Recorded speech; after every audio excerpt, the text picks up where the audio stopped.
Hi, everybody. Welcome to episode 20 of the Catholics Against Militarism podcast. I'm honored to have as my guest today, Jim Douglas from Birmingham, Alabama. Hello, Jim. Hello, Ellen.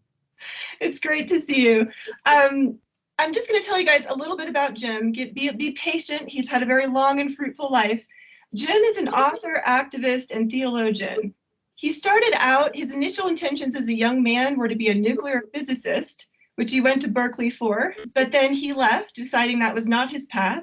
He ended up going into the Army between the Korean and Vietnam Wars, and then ended up at Santa Clara University studying theology, where he was introduced to Dorothy Day and the Catholic worker movement. He ended up studying in Rome during the time of Vatican II and actually played a part in some of the things that transpired there.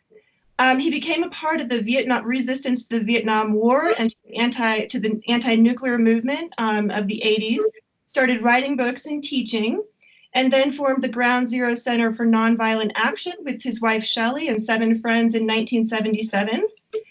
They moved to Puget Sound to live by the Trident missile base and lived by the railroad tracks and worked with a nationwide network of nonviolent communities to stop the White Train, which carried 6 times the power of the Second World War each time it rolled by their house.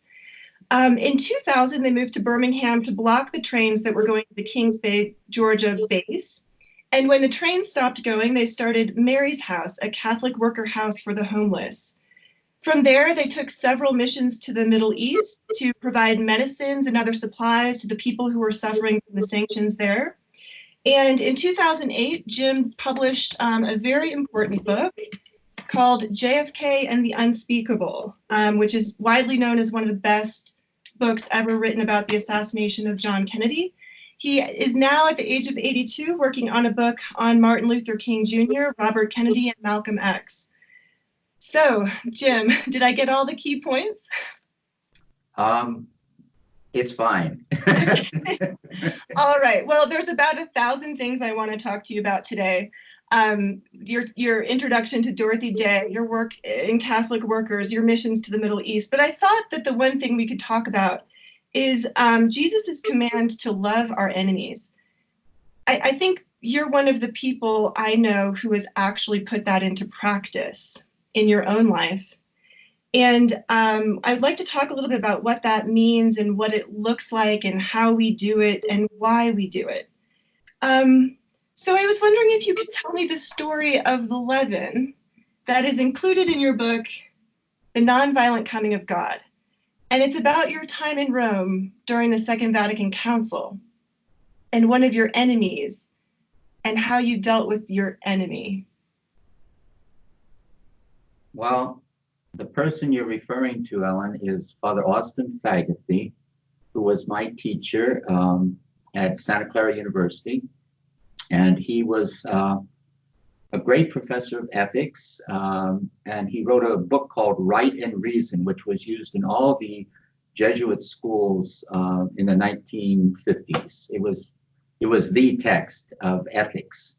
And at Santa Clara University, Father Fagathy taught courses that were deeply respected, and I became a friend of his, but we didn't agree on nuclear war. And so we debated it through the years I was at Santa Clara University. And in the literary magazine, when he gave public talks. And then when I graduated, he recommended me for fellowships, and I went on to grad school and didn't see him again until after getting a master's degree in theology at Notre Dame. I went to Rome to study at the Gregorian University. And I was one of 2 or 3 lay people there. Everybody else was a cleric. And one of the first people I met going through the halls of the Gregorian University was Father Austin Fagathy. "What are you doing here?" Yeah, we both said to each other, "What are you doing?" So he had this gleam in his eye, as he always did. He was a man in his late 50s. He already had a degree in philosophy, but he said, "I've come for getting a PhD in theology." And he said, with this gleam in his eye, And guess what I'm going to be studying and writing my dissertation on? He said, the justification of total nuclear war in Catholic teaching. Well, that's what we've been debating about back in Santa Clara. And Dorothy Day used to say that you have to clarify your thought, clarification of thought, and especially clarification of thought is with your enemy. Now, Father Fagathy, when it came to that issue, he was my enemy, and I was his, because he didn't believe in nonviolence, and I didn't believe in total nuclear war. And can you just define what total nuclear war means as opposed to just using nuclear weapons? Total nuclear war means using nuclear weapons intentionally and purposefully and knowingly to destroy everything. But let us focus on one particular aspect of it.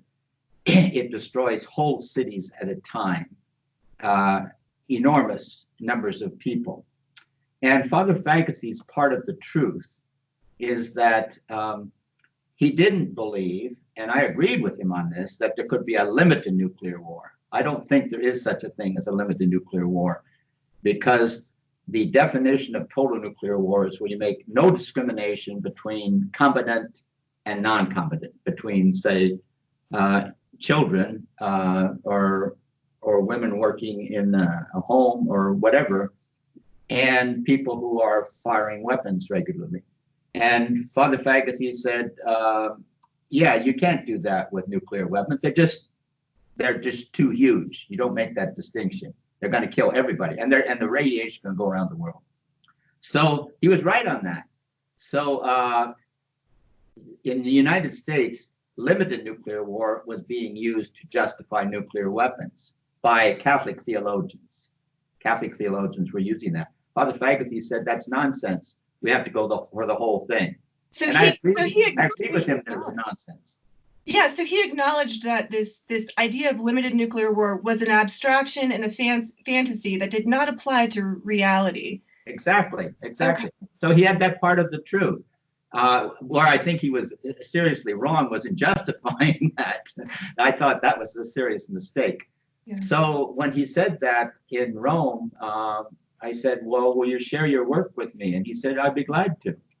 So he worked there for a year to get his degree and also to lay the foundation for his dissertation. He got that dissertation approved. And that made him, and from my standpoint, one of the most dangerous people on the planet.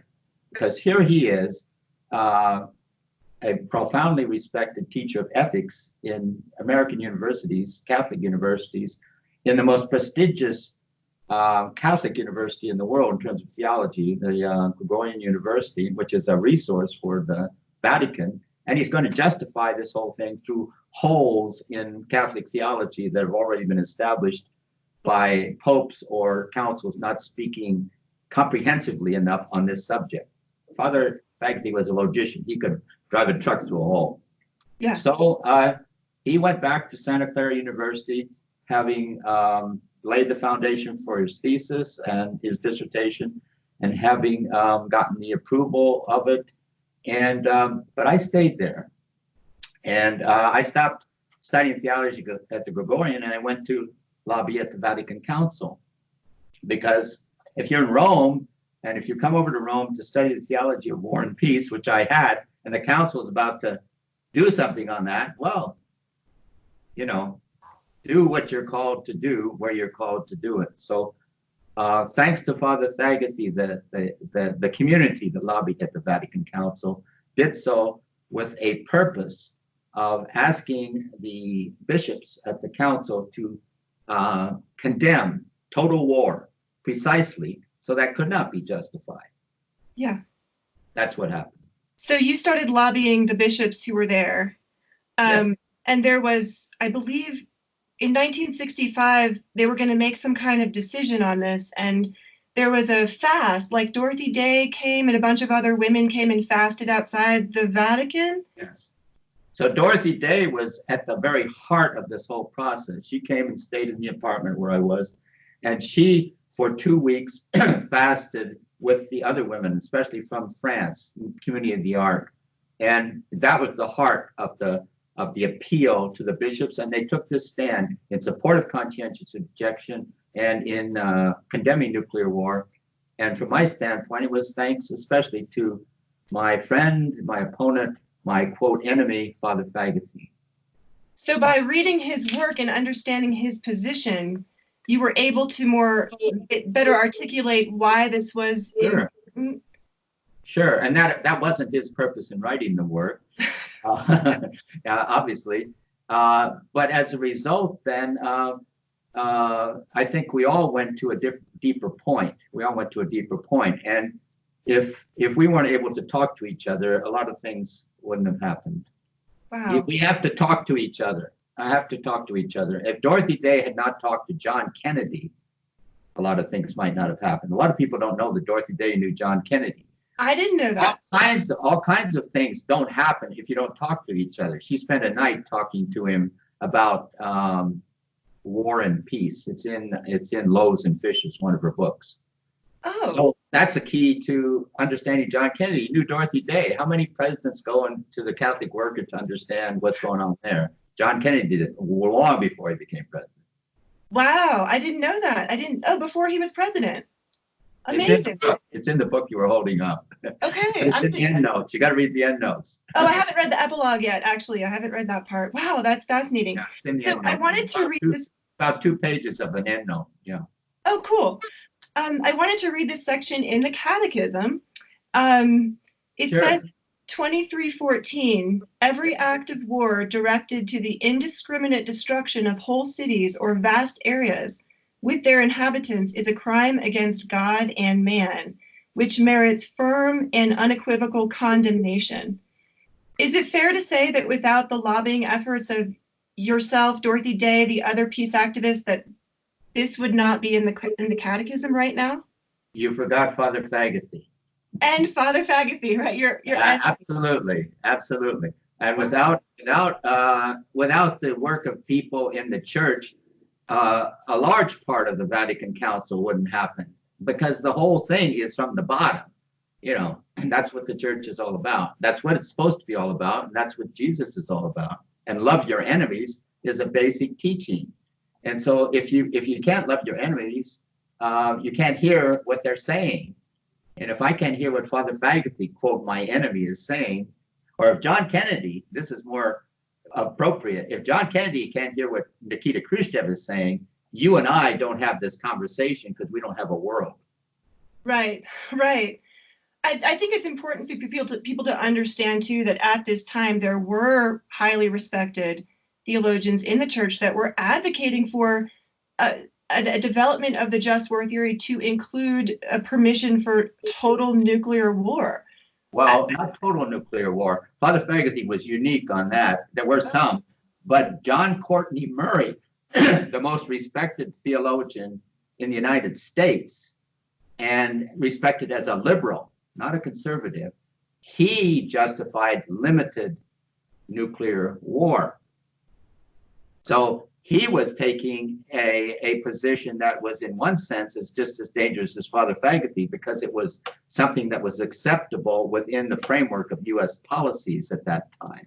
I see. And so either way, whether it's John Courtney Murray, who is today celebrated, and for good reasons, as a liberal supporter of free speech and so forth in the Catholic context, it was he who had educated me on the other side to limited nuclear war as being nonsense. I see. Okay. The nuclear war. Very interesting. Okay, I wanted to read, I wanted to read a quote from your book and get your response to it, because I think this is so applicable in our age today. You say, if I can find it, oh shucks. Okay, hold on. Give me 2 seconds. Where did it go? Okay, this is great. You write, we are all in need, it seems, of enemies. Our government needs them in the Middle East to justify a last stand of United States economic and military control over the world. The peace and justice movement also needs enemies. What Saddam Hussein does for the ideology of George Bush does in turn for our ideology as activists. And you could substitute Trump in there today. He offers a target for our righteousness, a public contrast to our presumed innocence, a rationale for our projection of evil. But in the nuclear age especially, we must be saved by our enemies. George Bush must be saved by Saddam Hussein and vice versa. Peace and justice activists must be saved by George Bush or Donald Trump and vice versa, and by those others whom we identify with the policies we oppose. Opponents in the government, in corporations, in the military, in the police, and I would add, in the church.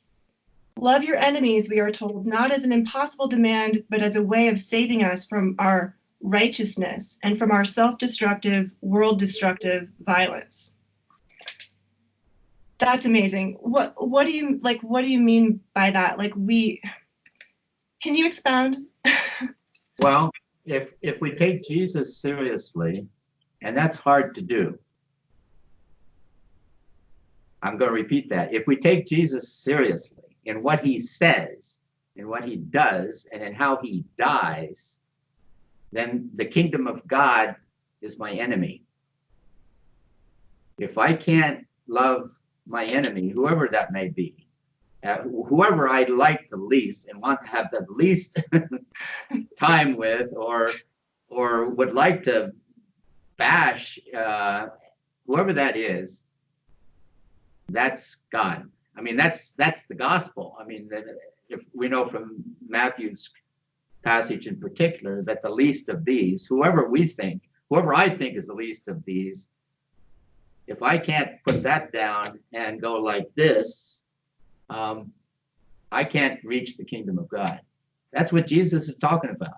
The kingdom of God, this very narrow gate to walk through, is the gate I walk through arm in arm. If I'm Nikita Khrushchev, I walk with John Kennedy, or vice versa. If I'm Martin Luther King, I walk with the Ku Klux Klan. Whoever you are, the person that seems to be like this with you, got to walk with him. And it's not like it's a moral, hey, that's a good thing to do. It's, if I don't do that, I go down. If we don't do that today, we all die. Mm-hmm. Through nuclear war or through climate change. Take the fast one, nuclear war, or the slow one, and they're neither of them are slow. If we can't live with our enemies and see them as people, because that's of course who they are, we're lost. And that's what Jesus is saying in the gospel. So yeah. It's good news. Yeah. It's good news because we know that we can do this. I mean, he did it, but it wasn't easy. Right? Right. But there's resurrection. That's the only way there is. Yeah. No loving your enemy, no resurrection. Mm-hmm. Can you explain how Dorothy Day? No, not Sorry? It's hard. You know it's hard. Oh, I know. I'm like, yeah. We shouldn't go on from that. We shouldn't go on from that because that's what we do. All of us. Like I like to say that too. Mm-hmm, yeah. Yeah. Pass the toast or something. No, it's hard, and we have to hard. train ourselves to do that. And training ourselves for nonviolence, Gandhi knew how to do it, and the community around Gandhi did it, and they gave their lives for it, and Gandhi gave his life for it in exactly the same way that Martin Luther King and the Kennedys did here in this country. That's the way. Yeah. Whether you're Gandhi or whether you're Ellen or Jim or John Kennedy. I mean, some of these are pretty famous people. You and I aren't. So we got to do the same thing, though. Yes. Can you explain how Dorothy Day's philosophy or her idea of personalism figures into love of enemies and how that works? Well, Dorothy Day is a person to me because I knew her. And so when you're talking to Dorothy Day, if you are, She thinks you, Ellen, are a miracle. That's Dorothy Day. I used to talk with her. She thought I was a miracle.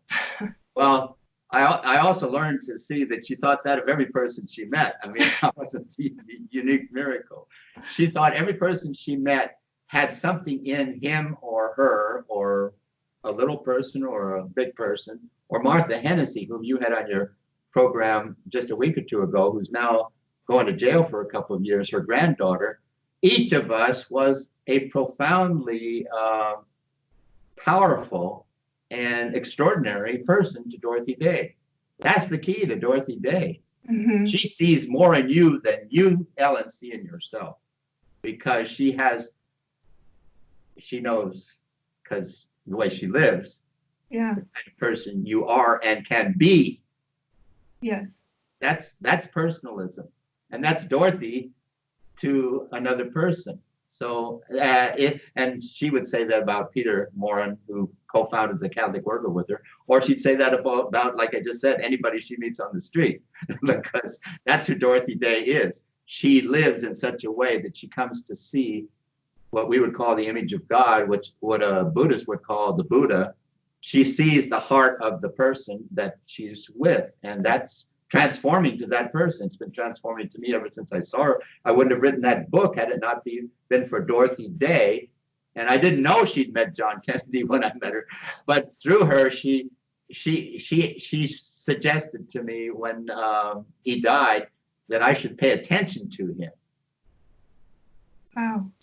She said three things. She said, one, for those who love God, all things work together unto good.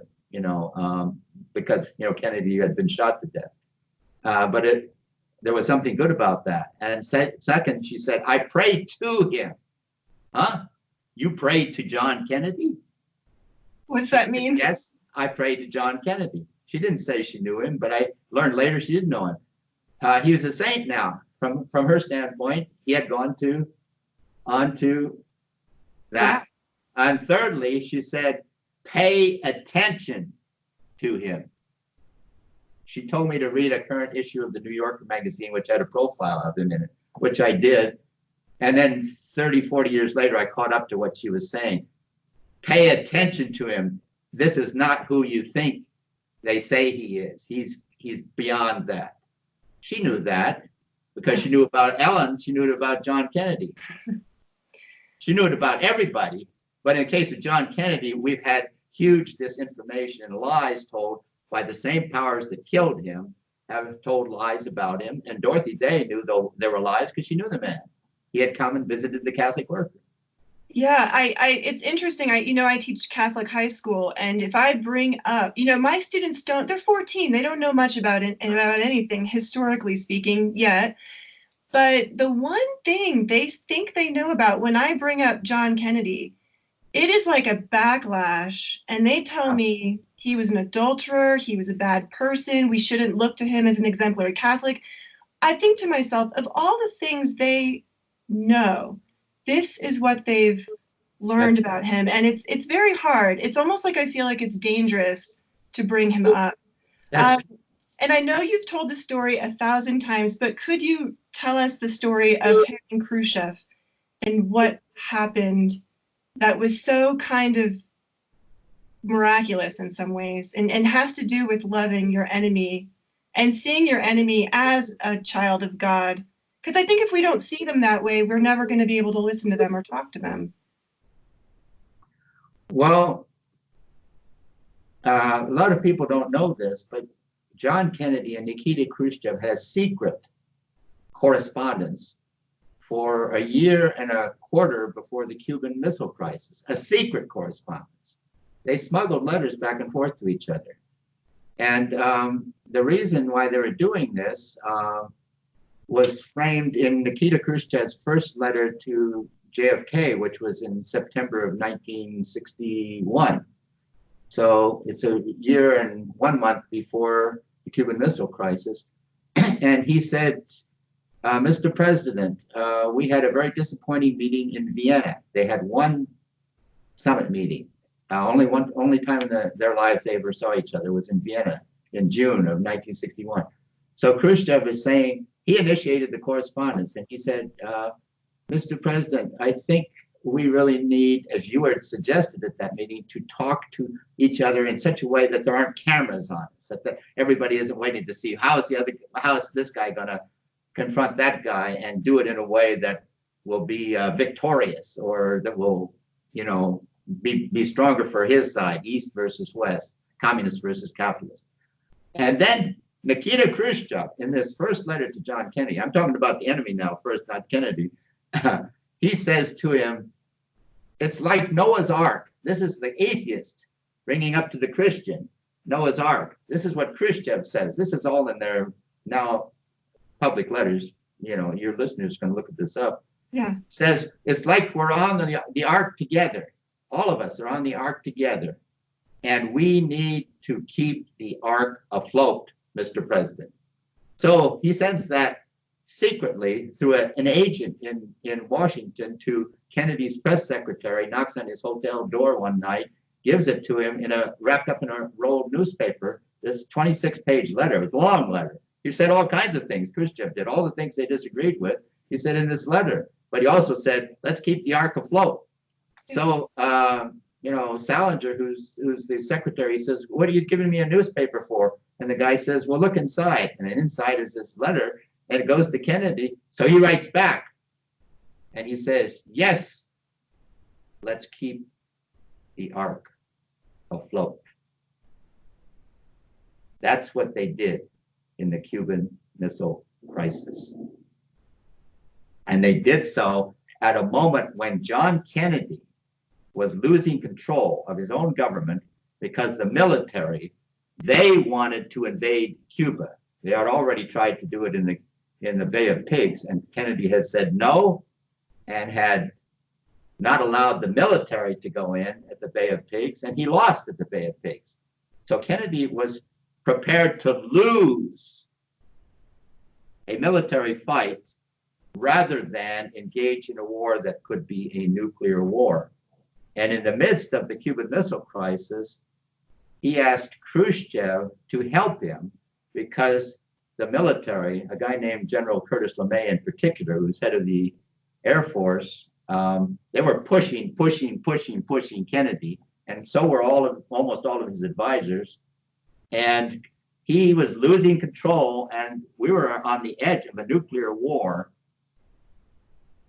which if it happened, we would not be having this conversation right now. And he sent through Robert Kennedy, who talked to the ambassador of the Soviet Union in Washington, and he said, we're appealing to you, Mr. Khrushchev, please withdraw your missiles because we can't get out of it any other way at this point. This is where you've got to withdraw your missiles. And Kennedy said, I promise to take our missiles out of Turkey, which was what Khrushchev was advocating, and which with the US government saying, no, you can't do that, Kennedy, you can't do that.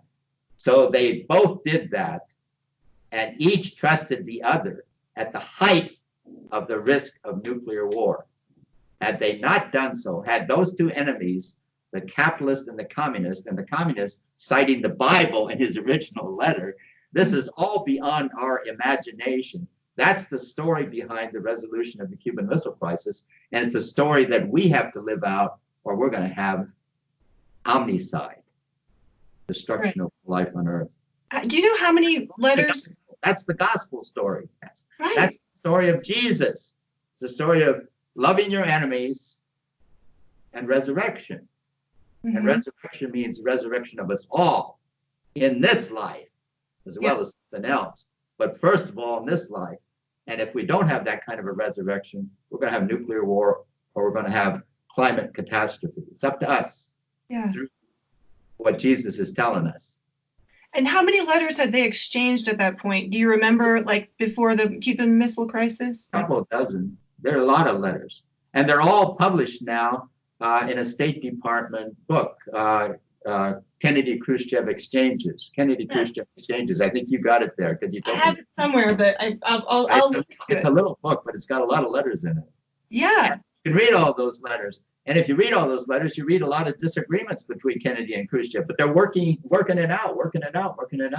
And unless you have those, you don't have the confidence in the crisis for them to exchange thoughts and to keep the world from blowing up.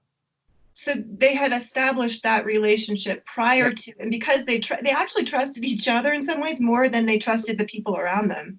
Well, at the point where they made that exchange at the height of the Cuban Missile Crisis, yes, John Kennedy and Nikita Khrushchev were closer to each other than either was to his own government. So, consequence, John Kennedy goes down by assassination from his own government precisely because he's willing to work with the enemy, Khrushchev, as he was, after that, he signed a nuclear test ban treaty with him. He began working with Fidel Castro to normalize relationships with Cuba.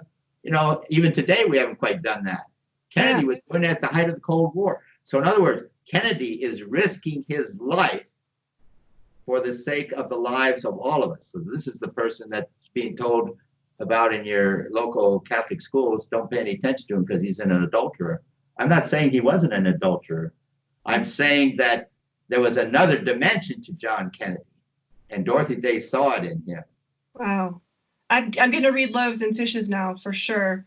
It's in there, and there's an endnote in the book. If you just look up Dorothy Day in the index of the JFK book, there's this whole thing about her and Kennedy. Okay. Visiting the Catholic worker. Amazing. We don't see any of these connections. So we are also told by the powers that be that John Kennedy, Malcolm X, Martin Luther King, Robert Kennedy all died because of individual crazy people with strange personal vendettas against them. Right. You've been looking into this for, I think, over 20 years. That's and true. Researching this. Is that true? No. It is not only not true, it's nonsense when you get into it in any depth. And it's not like it's a duh. If you research Kennedy's assassination, it's a duh that he wasn't killed by Lee Harvey Oswald, who liked John Kennedy. Lee Harvey Oswald liked John Kennedy.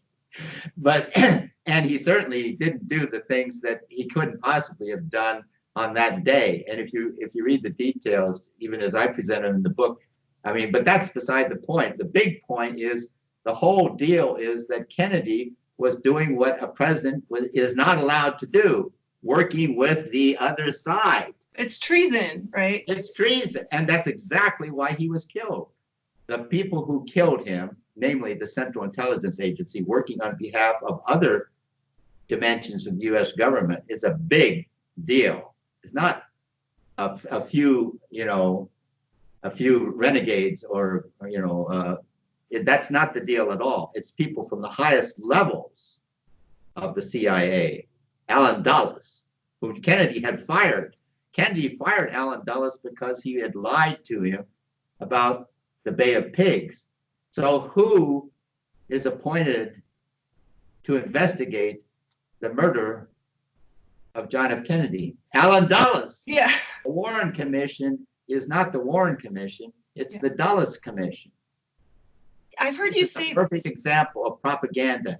Warren was not the main, he was the head of the Supreme Court, and he was appointed the head of the Warren Commission, so they call it the Warren Commission. But it's Allen Dulles who controlled the commission, and he's the guy who's primarily responsible for the assassination of John Kennedy. What's going on here? We don't know anything. We don't. In other words, we are brainwashed as much as we say the enemy is by our propaganda. The enemy gets brainwashed by its own propaganda, but don't worry about them. Worry about ourselves. Yes, I've heard you point out that we are quick as Americans to acknowledge that the CIA arranges assassinations in other countries, and they do this all the time. When it comes to it happening in our own country, we can't see that kind of systemic evil. We can't admit to it. And you say yourself, even people on the left who are supposed to be understanding this about the way our country works, they can't admit it, they can't see it. What is going on there collectively in our country where we can't, you call it the unspeakable in your book. We can't talk about it. There's a level of darkness there that we can't go there. We can't let ourselves go there. That's Thomas Merton's term. And Thomas Merton is my spiritual guide. He died, of course, in 1968. But he is my way of seeing this. And he had a book called Raids on the Unspeakable. And the unspeakable is wherever I don't want to go, or wherever you, Ellen, don't want to go in terms of our thinking. And that especially involves, quote, the enemy, or it involves our own society in terms of the worst kinds of evils that are available in our society. And we don't want to think that the President of the United States, especially one who was as beloved as John Kennedy was in his time, could be assassinated by his own government. That's the unspeakable. And Merton was in the midst of it. And Merton was engaged in relationships of friendship with the Kennedy family. He corresponded regularly with Ethel Kennedy. Mm-hmm. So he knew things about the Kennedys that were like Dorothy Day knew, because she knew John Kennedy. So you've got all these relationships going on, and unless we can go beyond the propaganda and what we think we know about our society, we're going to live with the unspeakable. We're going to live with what I don't want to know about this society, because it's going to be dangerous to me. It could mean my job. If I start talking the truth in my job to my neighbor instead of what my neighbor, I think, wants to hear from me, that won't risk things too much for either of us. Yeah. And, then this is the way we talk to each other. Yeah, how's lunch today? Oh, fine. Yeah, salad today. That's what we talk about. I've had people actually, and I'm still praying for them, and I think they're going to come around. If you're out there listening, you know who I'm talking about. They don't want to come on the podcast because they say it, putting them, they know what their truth is, and they know the truth they see, but if they put it out there, they might lose clients, they might lose their job. They don't want their name attached to that. And there is a fear of talking about these things. Yeah. But that's what life is all about. If we're not willing to do that, we're not willing to live. If we're not willing to risk everything we've got for the truth we believe in, we're not living. And Gandhi didn't talk about nonviolence. He talked about truth force, satyagraha. And he's the greatest disciple we've got of Jesus, is Gandhi. Yeah. And since he happens to be Hindu, we can forget about all the hangups we have about, well, you have to be this or that in order to believe this or that. Well, this is this Hindu guy, and he's a great disciple of Jesus. Well, we can sort of walk, in different paths. So, and Gandhi says, the power of truth that we have in each of us, and that's whatever truth that you or I are coming to in the depths that, we're exploring, that is the power of love, other side of it, which is the power to be compassionate and sacrifice for all the people around us. And it's not just the little family that I'm a part of. It's the big family. The big family, yeah. There's another book Jim and his wife Shelley wrote called Dear Gandhi, Now What? And so, yeah, I love this one too. So for anyone, you talked once to me about, so with these people that you're researching, we've already talked about it a little bit with John Kennedy, people have an almost instant reaction, especially Martin Luther King. Sure. He was an awful person. He had orgies. He did this. He did that. You talk about killing them a second time. So they were killed the first time physically, and then afterwards they were killed a second time in terms of their legacy and their reputation through the propaganda. And you believe that there was a second death that went along with them, right? A second what? A second death, a second killing? Yeah, it's worse. It's worse. I mean, killing somebody in his or her body, that's one thing. But then to lie about the killing by destroying that person's reputation. These are the same forces. I'm talking about the same forces that kill Kennedys or King or Malcolm X. They, next step, lie about the people they killed. So who's doing the biggest lies about the Kennedys? Well, obviously, the CIA. If you kill them, then you lie about them and say, this is why, all that John Kennedy is an adulterer, all that Robert Kennedy is, and figure out something about him, Martin Luther King, figure out something about him. And, anybody in this country can be destroyed by the worst thing that he or she has reputedly done. Right. And anybody. And And that's what happens with mainstream authors. I'm not talking about, people who are somehow stranger. Mainstream authors write about the Kennedys like you should write about nobody, and not respecting them as human beings and repeating lies. And you read the endnotes. I read all the endnotes. Okay. What are the endnotes? CIA, CIA, CIA, CIA, CIA. Those are the people who are the resources for the stories about the people that have been killed by their very own agencies. Right. And you talk about these people were a part of a movement. That it was were they all they didn't all talk to each other, like Malcolm X wasn't talking to. No, and the way they have been presented to us, they seem to be like this. Mm-hmm. Not so. They are complementary. If you begin to know the story of King, you learn the ways in which the Kennedys and King learned to work together, even while they disagreed drastically in certain areas, but they learned to work more and more and more. So eventually they're becoming complementary. And the same with King and Malcolm X. I researched these people for decades. I know the way they came to agree with each other and communicate with each other indirectly or directly. I could tell lots of stories about that, but it wouldn't, you don't have that long a program. We'll have to buy the book.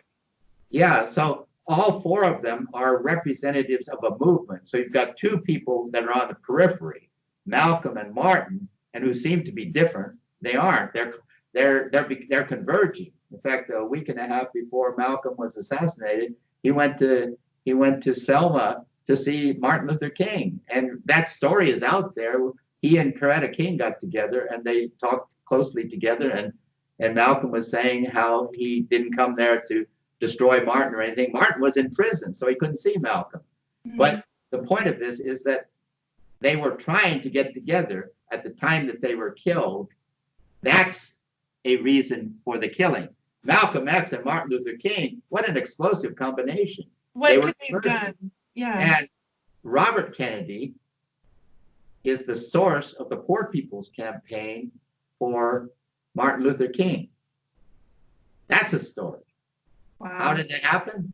It happened because Martin Luther King was working in all kinds of ways that began to change Robert Kennedy's perception of what needed to be done.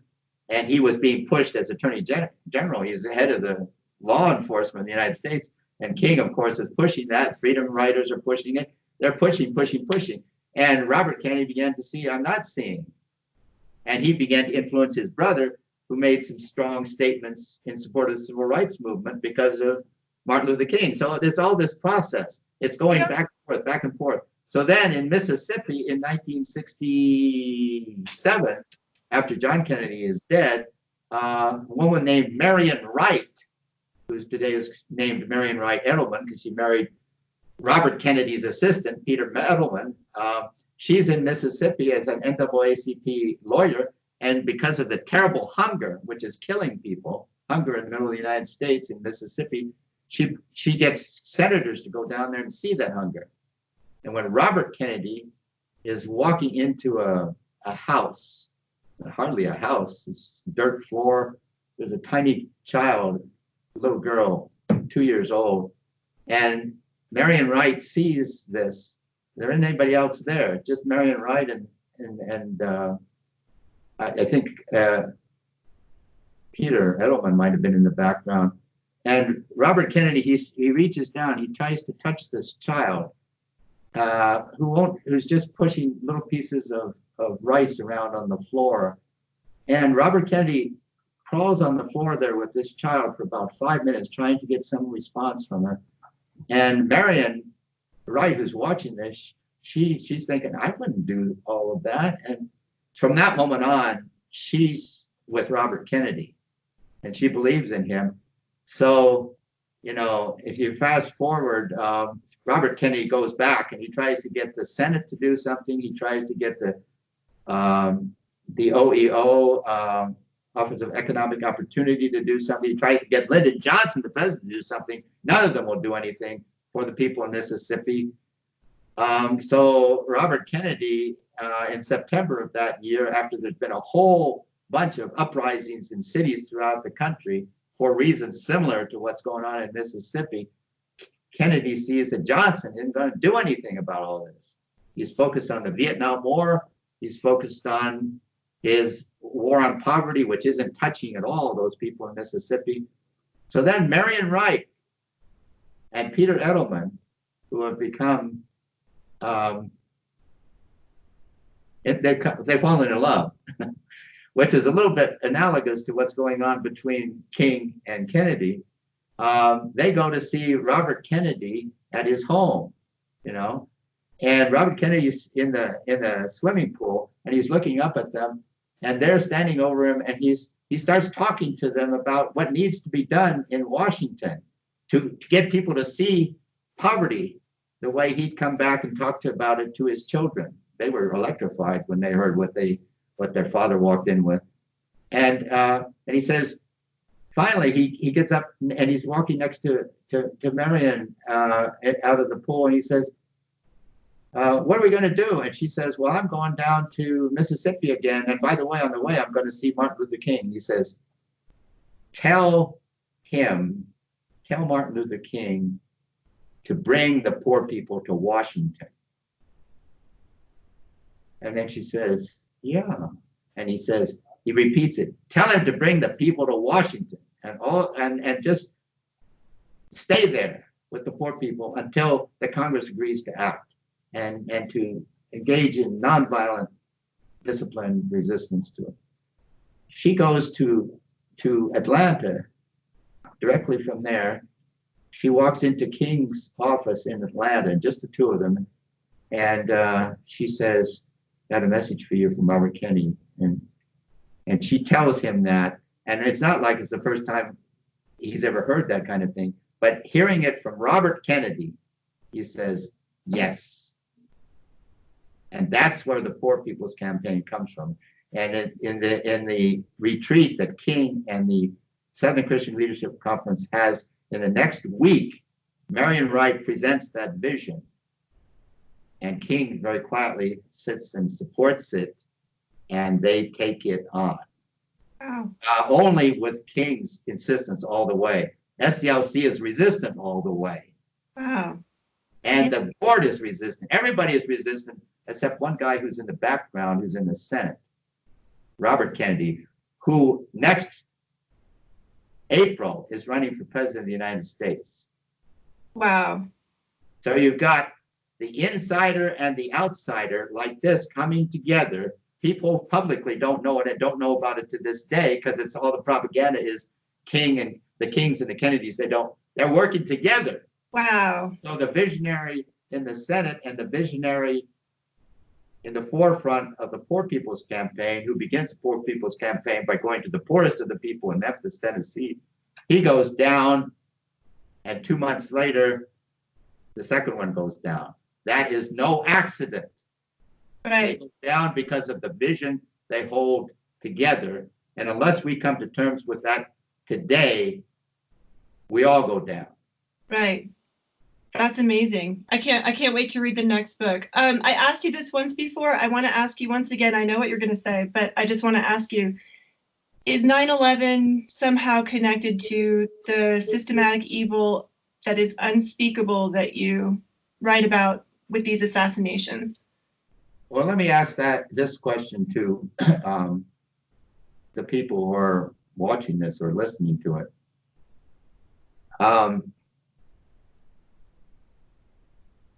Have you ever seen buildings come down the way they did at 9/11? Just watch the pictures. You know, just go Google buildings coming down or something. Have you ever seen buildings come down that way by airplane hitting it at the top? I mean, or anything hitting it anywhere? You know, it doesn't make sense. It doesn't make any sense. It's sort of like it's not physics. I mean, I wanted to study physics one day. I don't know much physics to this day, but I know enough to know that if an airplane hits the top of the Empire State Building, you don't have a free fall of the building a little while later, and especially for World Trade Center 7, which didn't get hit by an airplane. You don't have a free fall of the building. Nothing hit it. It wasn't. It's there's no explanation for it except it's a miracle. Oh, well, that's not the kind of miracle that I believe in. I believe in other kinds of miracles. Mm-hmm. And in other words, it came down through controlled demolition. We've seen a lot of buildings come down that way. That's the way you can bring those buildings down. Yeah. And if you have controlled demolition, you got to put a lot of stuff inside, and you got to prepare it. And that's what happened at 9/11. So then you begin to say, okay, so is there this guy in Afghanistan who did all of this? Read the books, and the books, especially by David Ray Griffin, Griffin, David Ray Griffin. He's written 12 books now on 9/11. Who's David Ray Griffin, Griffin? He's one of the greatest theologians of the 20th century. Really? Yeah. I've never heard of him. Theologian. He's a process theologian. He's a great process theologian, and he retired later in the latter part of the 20th century. So he's living as a retired theologian in California. He had been at Claremont School of Theology, as I recall. So David Ray Griffin, he accepted the government story on 9/11 when it happened.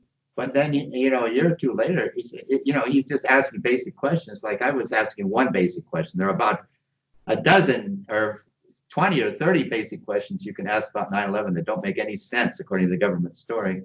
Yeah. And he decided, well, I'm going to start writing about this. Now he's written 12 books about it. Wow. They're probably the 10 or 12 best books written about 9/11. And this isn't a fly-by-night guy. He's one of the greatest theologians of the 20th century. Here he's writing on a political subject, but he spends time looking into it. Wow. I'm going to have to read those. And the first thing he takes is, what does the government say about it before it happens? Before it happens. Well, before it happens, there was a group of people who became very big in the George Bush, second George Bush administration, who had a project for a new American century. This was in the latter part of the 20th century. And they said, what we need in order to convert the world to our point of view through military power is a new Pearl Harbor. In other words, we need the enemy to attack us in such a way that we can justify our attacking everybody. We need an enemy. We need an enemy. Yep. That's the story of 9/11. So the other thing that you're George connecting it with what we've been talking is perfectly natural. We always need an enemy to justify our evil. Right. And another thing George Bush liked to repeat all the time after 9/11 was, no one ever imagined that people would use planes as bombs to run into buildings. They did simulations of that all the time. That was a typical simulation that of course people had thought of that before. Lots of, we don't have time to go into all that. So last question for you, Jim. I can't remember the scripture verses, but you talk about it in your book. At one point, Jesus in the Gospels is weeping, and he says, they know not the things that make for peace. Is that still the case? Jerusalem. He's looking at Jerusalem. He's looking at the people he loves, the city he loves, and he's thinking of going up against Rome with forces of rebellion. It's not going to work, and it's going to result in the destruction of the temple. It's going to result in the destruction of the city. It's going to result in going into exile. He's a prophet. He knows. He sees. So he's weeping over the city. That's the same as Dr. Martin Luther King in April 4, 1967, 1 year to the day before he dies at the hands of his own government. He's weeping over us as Americans because we can't see what we're doing in Vietnam. That's the same. He's a follower of Jesus. And because he's a follower of Jesus, he weeps just as Jesus is weeping over Jerusalem. And because the people of that time can't see, then their city is going to be destroyed, because we can't see, our cities are going to be destroyed unless we turn. That's the whole point of the gospel. Turn, turn, turn. Mm-hmm. Turn, turn, turn. And we can. We can. Yeah. That's the whole point of grace. That's the good news. We can turn. Mm-hmm. All right. Well, I think we'll end on that note, Jim. Thank you for your time and for sharing these stories with us. I remember when I heard that story about Father Fagerty at one of your retreats. I mean, I thought about it for years. I was like, I can't. There were so many things in that story. Oh, and we didn't even talk about the leaven. But to read about the leaven, you have to get the book, The Nonviolent Coming of God. So please read Jim Douglas's books. I will link to the books and to some of your other interviews about JFK and Unspeakable. And when's the next book coming out? When it gets written. Okay. That's what I like about you. You don't rush these things, you know? You can't rush. You know, I can write a novel about, you know, no, I can't write a novel. I'm no good at writing novels. But I could try to write a novel about Robert Kennedy.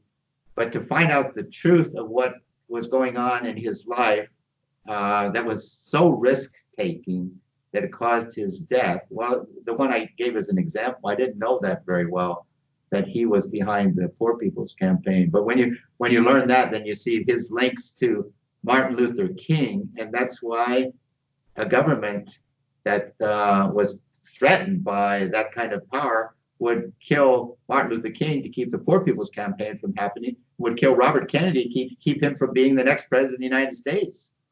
Right. They were not on board with the plan of. We're not on board with the plan, and we shouldn't be on board with the plan, because the plan is one that's going to exterminate the rest of the world, beginning with us. You know. Right. Bad planning. But I think Let's go to the good news instead. Yes, I prefer the good news instead. And you know, it's funny that I mean, when it's not funny, but now I think things like knowing about these assassinations, false flags. There's a consciousness out there that wasn't out there, I'd say 25 years ago. That is true. That is true. And people with the audacity of the media and their lies, I think people are waking up. So, but without Jesus, yeah, I think there's hope. Well, Yeah, so we have to learn how to love our enemies and not use our enemies to feed our own self-righteousness, right? All right. Well, good lessons today, Jim. Thank you so much for your time. Thank you, Ellen. All right. Good luck with the writing. Peace. Peace.